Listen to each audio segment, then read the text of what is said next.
him and in part thank him for his partnership already at that point. But it's also talk about some things that were important to him and made the point that wanted to build on the great work that he had already put in place. And it was just important for me for a lot of reasons, since as I've said before, such a wonderful partner to me, once my coming on board was announced and the conversations that we had had, and I just wanted to thank him for that. So it was important for me to start my day with breakfast. What were your impressions of the man, of David?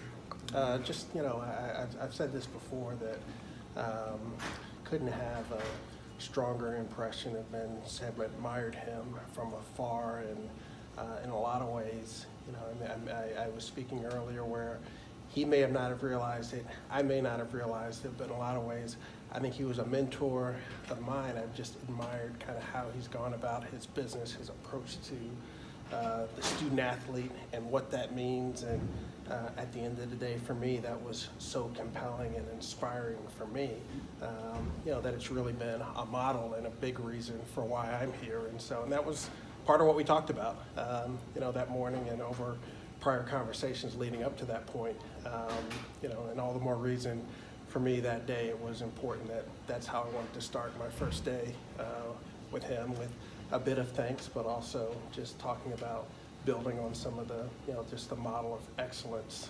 that he exhibited, and putting the student athlete first. That was clearly very important to me. That was at the center of all that, a lot of his work here at Vanderbilt athletics, and I was always struck by that. And so that's, again, was a continuing dialogue and discussion that we had that morning. Was it the kind of thing that he challenged you to build on what he had done, or just kind of wished you well, or what was his attitude that way? Yeah. Certainly wished me well. I think it became very clear that that was something that I was very committed to.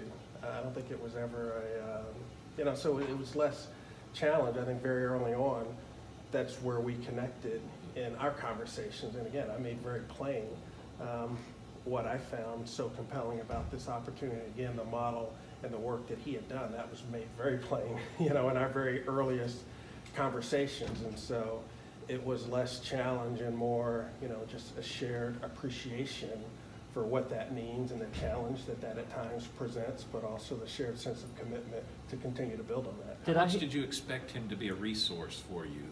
I don't know what I expect, but my expectation actually, it doesn't matter, because at bottom line, like I said, once it was announced and once I started to make my transition, he immediately made himself available. And so expectations, you never know, but at the end of the day, it didn't matter. He exhibited day one, I'm here for you. And so we were able to have, a number of conversations, was always available. And as I said, very quickly became just a really terrific partner for me. Did I hear right there's going to be a decal or something, a DW on the players? We'll have more to share there, but okay. Yes, we're working on various ways where we can honor him, so stay tuned. What was your role like on Friday, kind of when the news broke, just making sure that everyone, kind of was of the same mind and treated it the same? Absolutely. A role with the Chancellor and all of our other Vice Chancellors and Candace Lee and just making sure first and foremost, providing the resources that we needed throughout Vanderbilt athletics and the department for our student athletes and coaches and others, and but certainly very much a team effort with the rest of the leadership's team, at Vanderbilt University to make sure that we were providing the resources and trying to be responsive in the areas that we needed to be, for sure. What did you think of the last tribute tonight? Excuse me? What did you think of the tribute tonight with the flowers and the chair? Wonderful tribute, and there'll be many more. Thanks, everyone.